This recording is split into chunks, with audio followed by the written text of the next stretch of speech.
Salut à tout le monde, c'est votre humble serviteur Vipon. Comme je vous ai promis, désormais à partir du mercredi, chaque mercredi, vous allez commencer à suivre mes analyses à ce qui concerne la vie sociale et la vie politique.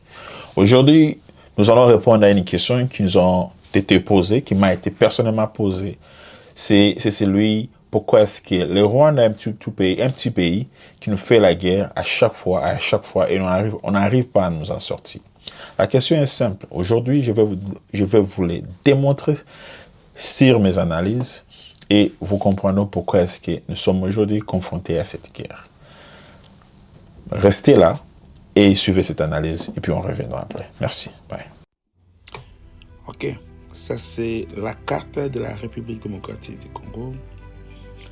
À l'est de la République démocratique du Congo, vous voyez, c'est le Rwanda et l'Ouganda.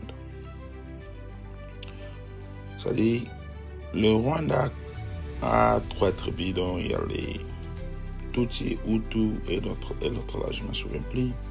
Et là, vous voyez sur la carte, c'est lorsque le Rwandais ont pris refuge à l'est de la République démocratique du Congo sous la demande ou la pression de la communauté européenne et les USA pour que Mobutu ouvre les frontières de l'Est pour qu'ils les accueillent. Donc vous voyez, c'était l'autorisation ou plutôt à la demande de la communauté internationale qui nous a été exigé que Mobutu, que vous voyez là-bas, qui fut le président à l'époque, le président de Zaïre, et c'est à lui qu'on avait demandé qu'il ouvre la frontière afin d'accueillir. C'est là qu'il demandait du refuge à nos frères rwandais, comme vous voyez ici la carte. Vérifiez la carte, c'est authentique. Ce n'est pas une carte créée, mais c'est authentique, c'est vrai. C'est lorsque les Rwandais quittaient leur pays pour migrer à l'est de la RDC en 1984 sous la pression des USA et de la communauté européenne que vous allez voir. C'est ainsi, nous les avons accueillis ici et se sont réfugiés à l'est de la République démocratique du Congo. Alors, par après, lorsqu'ils sont arrivés, ils ont trouvé les autochtones, les gens qui vivaient déjà dans ces terres-là. C'est beaucoup plus ici que les gens veulent nous faire la guerre parce qu'ils pensent que ce conflit-ci, c'est un conflit beaucoup plus ethnique que je ne pense pas parce que les gens ont vécu dans cette partie des terres. Il n'y en a jamais eu de conflit ethnique pareil.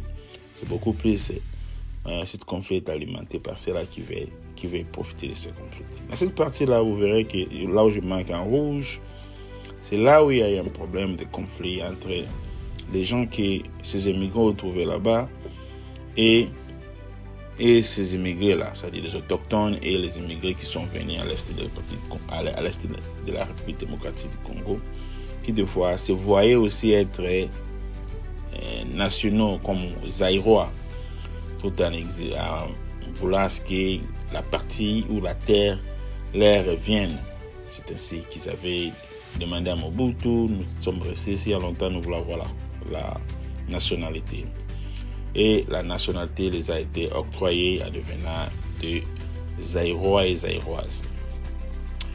Seulement sur cette même partie des terres, il y a les conflits et les tueries qui, des fois, causaient la désolation et devenaient comme une zone rouge qui n'était pas vraiment un bon endroit pour aller vivre, où les gens la péril, la tuerie jusqu'à nos jours continue et les gens continuent toujours à vivre dans un état d'insécurité dans cette partie-là.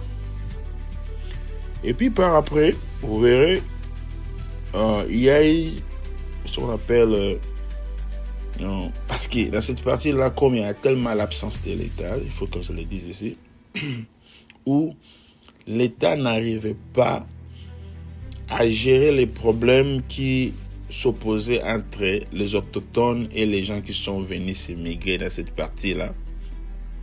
où l'État devait beaucoup plus utiliser sa force.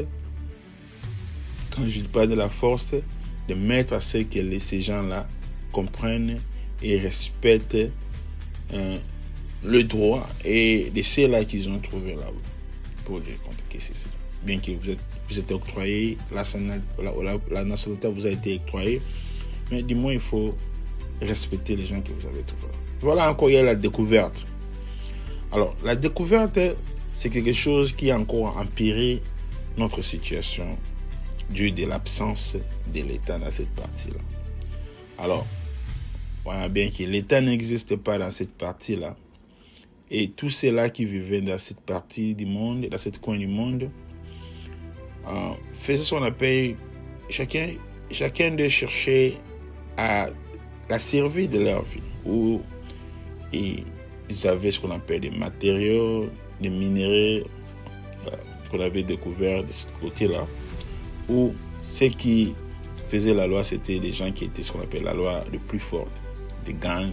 Parmi eux, vous verrez des criminels comme vous voyez là sur la carte, et il y avait aussi beaucoup de partis politiques. Alors ces gens-là, comme il y avait des groupes, et la plus forte, c'est celui qui dirigeait, ils prenaient ce qu'ils avaient découvert dans cette partie-là, ou ce qu'ils continuent toujours à découvrir, et les vendaient aux pays voisins, voire même Eric Prince, qui est le patron des Blackwater, qui actuellement travaille avec le gouvernement américain sous la demande de l'administration américaine, a même dit que cette partie de terre, c'était un parti où c'est vraiment dangereux, où la loi des plus forts règne, mais ces gens-là, lorsqu'ils trouvent des minéraux, ils les vendent directement chez le Rwanda et l'Ouganda, où l'Ouganda assume aussi la responsabilité, où dans cette même partie, il y a eu beaucoup de créations de CNDP, M23, M23D. Alors ces gens-là achetaient ce qu'on appelle des recettes, quelque chose qui a été volé dans un autre État, l'Ouganda et le Rwanda, et ces gens-là prenaient ces trucs, prenaient les matériaux et allaient le vendre à nos oncles, que nous appelons les Occidentaux. Et les Occidentaux, vu leur profit, ils sont capables de faire tout. Et ce qu'ils recevaient chez Paul Kagame, c'était beaucoup plus la sympathie. Et je disais que l'Ouganda et le Rwanda, nous allons commencer à vous le vendre, notre matériau. Alors, la communauté internationale, ces gens-là, se voyaient comme des recels. Parce que même Tshisekedi l'a dit l'autre fois ici. Donc, vous voyez, le Rwanda a de bonnes relations avec la communauté internationale. C'est ainsi que le Rwanda va leur vendre tous ces minéraux. Et à contrepartie, le Rwanda va leur demander tout simplement la protection à ce qui concerne la survie du Rwanda. C'est ainsi que vous verrez à tout moment, les petits pays comme le Rwanda vont s'entêter à chaque fois avec la RDC parce qu'ils utilisent l'influence des gens qui les protègent. Et le Rwanda utilise aussi l'influence sur la partie Est, voire même, là vous voyez, je suis en train de colorer, sur toute l'étendue de la République démocratique du Congo. Il va aller partout dans le pays et il va commencer maintenant à utiliser son influence jusqu'à voir même sur le politique de Kinshasa. Alors, ceci était devenu petite chose où ce petit pays-là, l'influence qu'il a utilisée, lui a fait un grand pays. Parce que nos autorités n'ont pas pu savoir comment se porter. Et voilà, il va utiliser maintenant des tampons, des zones à laquelle il veut contrôler. Là, vous voyez, je suis entre couleur rouge. Il va avoir des nangas et d'autres personnes pour les utiliser, pour chercher une sorte de raisons pour que lui continue toujours à gérer. Donc, voilà la raison pour laquelle nous demandons tout simplement à ceux qui gèrent ce conflit ici, ceux qui regardent ce conflit ici, et c'est là qui nous ont permis à ce que nous puissions accueillir les Rwandais, d'être conscients et d'appeler aux Rwandais ou au Rwanda de respecter ce qu'on appelle la souveraineté. Ceci est vraiment important, c'est que ce pays-là respecte la souveraineté parce que demain, Paul Kagame ne sera plus ici et nous sommes censés de vivre ensemble comme des voisins. Donc voilà un peu en conclusion ce dont j'avais voulu vous partager ce qui concerne les conflits entre le Rwanda et la République démocratique du Congo. Merci. Et voilà, vous avez suivi cette analyse. Je pense que vous avez compris quelque chose. Ceci ne peut pas être parfaite. Mais cette analyse ici, ça vous montre d'où vient le conflit. Qu'on ne nous trompe pas. Qu'on ne dise pas que le conflit ici, c'est un conflit ethnique. Ça, c'est faux.